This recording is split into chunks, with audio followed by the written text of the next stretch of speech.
Bonjour, dans cette vidéo, on s'intéresse à MAP. MAP est une interface qui gère un ensemble de couples clés-valeurs. Donc, je vous propose de réaliser un répertoire de contacts qui va gérer un ensemble de couples, dont le premier élément est le nom du contact, à lequel on va associer la liste de ses coordonnées. Notre répertoire de contacts peut être un carnet d'adresses, un carnet d'email ou tout simplement un répertoire téléphonique qui va gérer un ensemble de noms de personnes. À chaque nom, on va associer la liste des numéros de téléphone de la personne en question. Ainsi, la structure de données qui est appropriée pour notre répertoire serait un hashmap. Hashmap est une classe Java qui implémente l'interface map et qui gère un ensemble de couples. Autrement dit, qui gère deux ensembles, un ensemble de clés et un ensemble de valeurs. L'ensemble de clés, on peut l'obtenir grâce à la méthode keyset et l'ensemble des objets valeurs, on l'obtient grâce à la méthode values. Donc, j'ai schématisé mon répertoire téléphonique, j'ai mis en rouge l'ensemble des clés et en bleu l'ensemble des values. Ainsi, l'ensemble des clés, c'est un ensemble de strings, vu que j'ai des noms. Donc, le type de ma clé, ça va être string. À chaque nom, je vais associer une liste de numéros de téléphone. Donc, ce sera un array list de string, vu que j'ai considéré le numéro de téléphone comme étant un string. On peut aussi utiliser un treemap. Treemap, c'est aussi une classe Java qui fait la même chose que hashmap, qui implémente l'interface map et qui gère un ensemble de couples, mais qui exige que la classe clé soit comparable. C'est bien le cas de string. Elle implémente l'interface comparable et j'ai bien un compare-tout. Donc, je peux utiliser un treemap. Dans le plus, ce sera quoi? C'est que l'ensemble des clés est trié selon l'ordre croissant. Donc, nous allons passer au code pour réaliser ce répertoire de contacts. Donc, comme vous voyez, j'ai déjà créé mon projet Java et j'ai préparé la squelette de ma classe contact qui va avoir deux attributs name pour le nom du répertoire et map qui va être l'ensemble des couples, nom de personnes, liste de coordonnées. Je commence par le constructeur qui prend en paramètre un string s qui n'est autre que le nom. Donc, name reçoit s. Je vais instancier map. Donc, map est égal à new. Je peux pas faire new map car map avec un grand M est une interface, mais plutôt new hashmap. Donc, je vais faire plutôt un hashmap. Ainsi, j'ai un map vide. Donc, je passe à add contact. Add contact va prendre le nom du contact à ajouter. Donc, si le contact existe déjà, on ne peut pas l'ajouter. Il faut bien vérifier ça. Donc, if map.contains key, je lui passe namesay, retourne true dans ce cas-là. Je n'ai rien à faire car le contact existe déjà et je fais un return false pour dire que je n'ai pas ajouté ce contact. Sinon, je vais l'ajouter en utilisant la méthode put. Donc, map.put, je passe comme clé namesay et pour valeur, ce sera un array list vide, donc new array list de string. Ainsi, j'ajoute un nouveau contact avec une liste de coordonnées vide à mon répertoire et je fais un return true pour dire que je l'ai bien ajouté. Je passe à remove contact. Remove contact va me permettre de supprimer un contact de mon répertoire et ça va se faire avec la méthode remove de map. Donc, tout simplement map.remove et je lui passe la clé qui est namesay. Ainsi, je supprime un contact de mon répertoire s'il existe. S'il n'existe pas, rien se passe et c'est bon. Donc, je passe maintenant à add info. Donc, cette méthode va me permettre d'ajouter une nouvelle coordonnée à la liste des coordonnées d'un contact qui doit être déjà existant. Donc, avant tout, on va vérifier s'il existe ou pas. Donc, if s'il n'existe pas, je vais l'ajouter. If not map.contains key, je lui passe namesay. Si le nom du contact n'existe pas dans mon répertoire, je vais l'ajouter de la même façon que je l'ai fait au niveau de add contact, en ajoutant le nom du contact et une liste vide. Donc voilà, je le fais de la même façon avec la méthode put. Ainsi, je suis sûr que namesay existe bien dans mon répertoire. Je vais maintenant récupérer ma liste de coordonnées, qui est une liste de string, précisément un array list de string qui array list implémente l'interface list. Donc je peux écrire directement liste de string. Je vais l'appeler list avec un petit l est égal. Pour la récupérer, j'utilise la méthode get de map. Donc map.get et je lui passe comme clé namesay. Donc ainsi, j'ai la liste des coordonnées de mon contact à laquelle je vais ajouter avec la méthode add la nouvelle valeur info. Bien sûr, on peut, avant d'ajouter info, vérifier qu'elle n'existe pas déjà pour ne pas avoir une redondance de données, mais je ne vais pas le faire. Donc, ces deux lignes, j'aurais pu les écrire sur une seule ligne en écrivant directement map, map get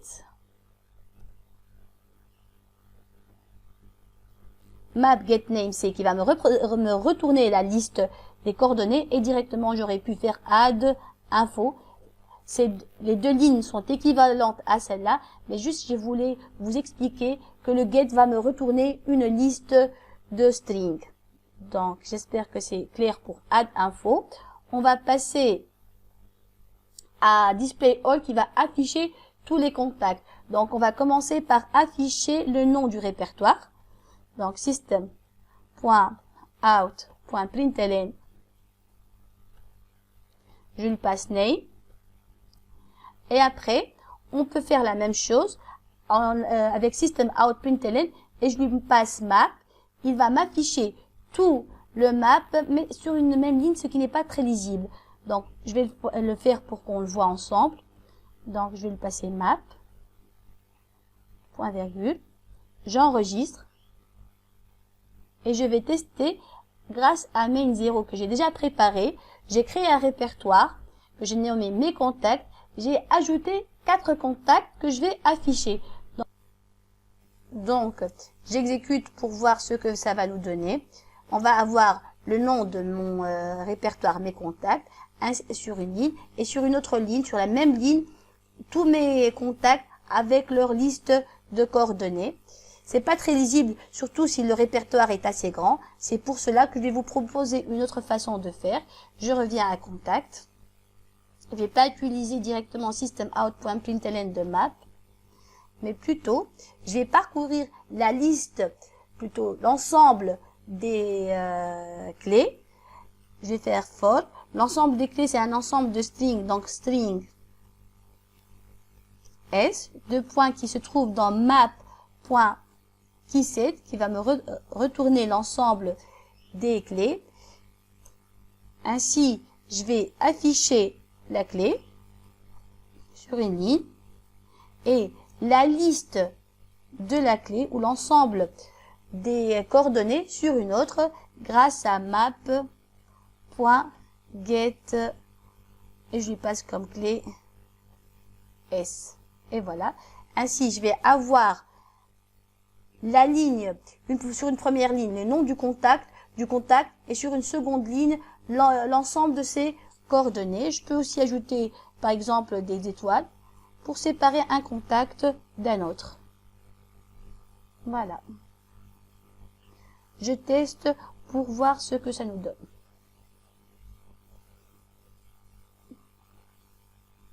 Donc voilà, on va avoir Mouna et son numéro de téléphone, Salah et son numéro de téléphone, etc. Donc, si vous voyez, actuellement, j'ai pas d'ordre dans mon répertoire parce que j'ai utilisé un hash map. Et si on utilise au lieu du hash map un tree map, et je vous ai dit qu'on peut le faire car string est comparable, donc je vais faire ça, tree avec un grand T. Je vais enregistrer et on va exécuter pour voir que maintenant on va avoir un ordre alphabétique pour les noms de non-contacts. Donc j'exécute. Vous voyez bien. On commence par Ali, puis Mouna, puis Salah et enfin Zohra. Donc c'est le plus qui nous apporte le tree map. Donc j'espère que jusqu'à ici c'est assez clair et on continue à coder nos méthodes. Donc, on s'est arrêté jusqu'à display all. Donc, pour display contact, on va récupérer le contact et l'afficher. Donc, si le contact existe bel et bien, donc if map.contains qui, je lui passe namec existe, dans ce cas, je vais l'afficher. Je vais afficher le nom namec, puis afficher la liste des coordonnées, comme je vous les ai déjà dit, grâce à map.get et je passe namec comme clé. Et ainsi, je vais avoir le nom de mon contact et la liste de ses coordonnées. Maintenant, je passe à remove info. On veut supprimer une info d'un contact. Donc, comme d'habitude, on va vérifier que le contact existe bel et bien.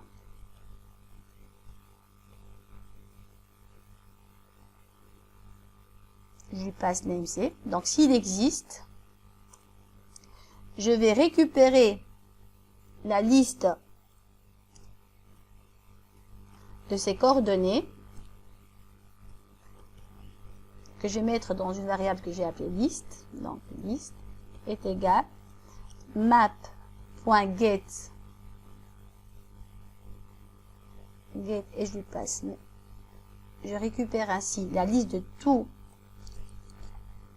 les coordonnées. Donc, je vais parcourir cette liste avec un for int i allant de 0.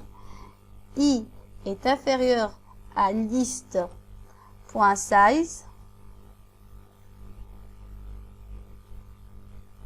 i++. If list.get i.equals c'est égal à info. Donc, si la coordonnée est égale à info, je vais la supprimer avec list.remove i. Et bien sûr, je dois quitter vu que j'ai supprimé l'info. Sinon, je vais dire que je n'ai pu le supprimer. Donc, remove. Une fois que je l'ai supprimé, c'est bon. Donc, je fais un return true. Et c'est bon. Voilà, je fais un return true. Et je l'ai bien supprimé. On passe maintenant à change info. On veut enlever une information pour en mettre une autre. Donc, ce sera tout simplement remove info, add info. Donc, je vais faire tout simplement remove info. Je passe en paramètre namec et salt pour supprimer l'ancienne. Et je vais faire add info pour ajouter la nouvelle. Et ici, elle sera changée. Donc, ça sera namec snew. C'est un petit s.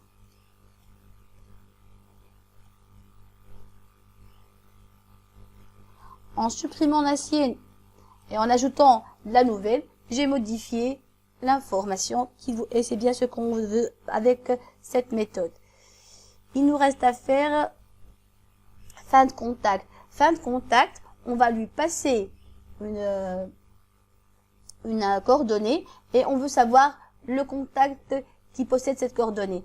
Donc pour cela, on va parcourir tout notre répertoire.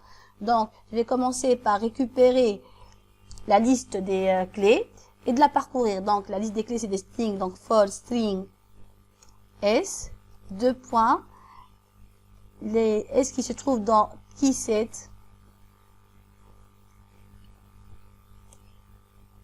Donc pour chaque clé, je vais récupérer la liste des coordonnées, c'est un list string, donc je vais appeler list est égal map.get, je vais passer map s plutôt, voilà.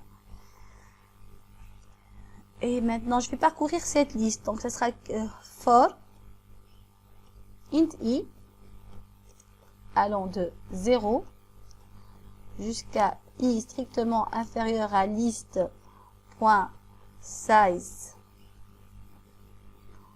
i++.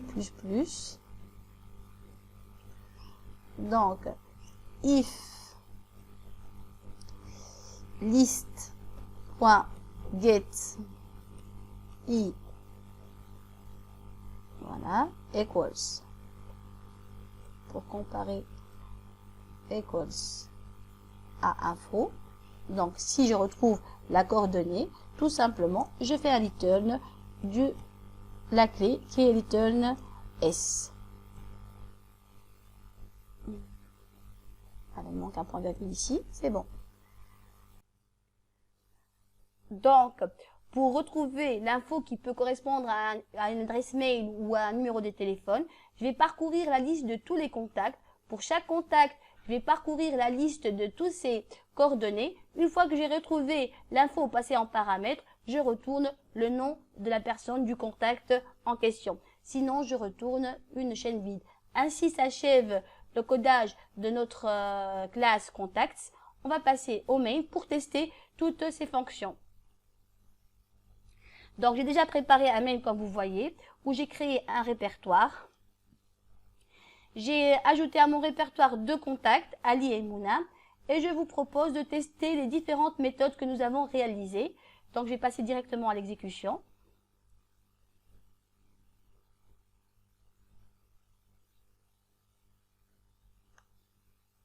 Voilà. Donc, je vais choisir 1 pour afficher les contacts. Donc voilà, c'est Ali et Mouna. 2 va me permettre d'afficher les numéros d'un contact. Donc il va me demander de donner le nom du contact. Je vais donner par exemple n'importe quoi. Donc donnez votre choix. Rien ne s'affiche. Et on revient à une demande de choix. Je suis toujours dans le 2. Je vais donner maintenant Ali par exemple. Et voilà. Ali s'affiche bien avec son numéro de téléphone. Donc 3, ça va me permettre d'ajouter un nouveau contact. Donc je vais choisir 3 pour ajouter un nouveau contact. Donc donner le nom du contact, ça va être Samy. Son numéro de téléphone. Et voilà. Donc je vais afficher pour voir que c'est bien ajouté. Donc on a bien Samy. Ok. Donc 4. Je vais choisir le 4 pour ajouter un nouveau numéro à un contact. Donc, je vais donner Samy. Je vais lui donner un nouveau numéro ça sera des 5. Une suite de 5. Donc, je vais afficher pour voir que tout c'est bien passé. Donc, on a bien Samy avec ces 2 numéros de téléphone. Donc, maintenant, je vais modifier le numéro. Je vais prendre 5. Je vais toujours modifier un numéro de Samy. Donc, je vais modifier ce numéro en un autre. Et bien sûr, je vais afficher pour vérifier que ça s'est bien passé. Voilà, on n'a plus le 7, 8, 7, 8, 7, 8. On a plutôt un 1, 2, 1, 2, 1, 2. Donc, on est arrivé à 5. Je passe à tester le 6 qui va me permettre de supprimer un contact. Donc, on me demande de donner le contact. Je vais supprimer Ali. Ok, il a bien supprimé. On a Mouna et Samy, on n'a plus d'Ali. Donc, pour le 7, ça va nous supprimer le numéro d'un contact d'une personne. Donc, je vais supprimer la suite pour Samy. La suite de 5. Voilà. Donc, c'est bien. On l'a bien supprimé. Qu'est-ce qu'il nous reste à tester? Le 8 pour rechercher un contact.